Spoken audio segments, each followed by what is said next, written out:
So it's really important to choose good footwear for your feet, and the most important thing about footwear is actually choosing footwear with shoelaces to them, because when you have shoelaces you can tie them in and then you can actually ankle lock your heel to prevent it from sliding left, right, and center.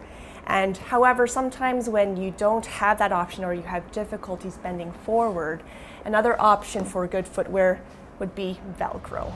The other thing about looking at a shoe is looking at the foundation of it. It should have good grip, but not so sticky that it's actually sticking to the floor, whatnot.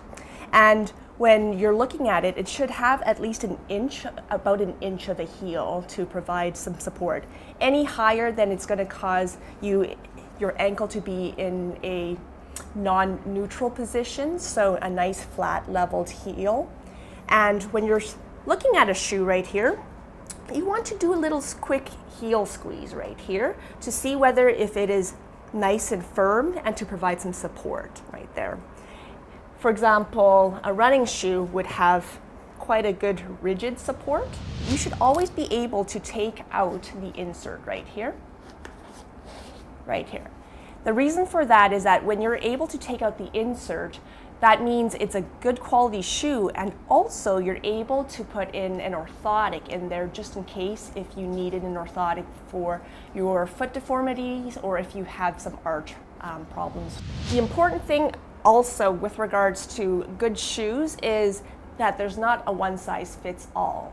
With regards to feet, I might have a very wide foot, and so I shouldn't be wearing a narrow shoe. So the tip is the widest part of your foot should really fit the widest part of your shoe right here. This foot right here, the widest part is around the balls of the feet right here, and it should really match the widest part of the shoe.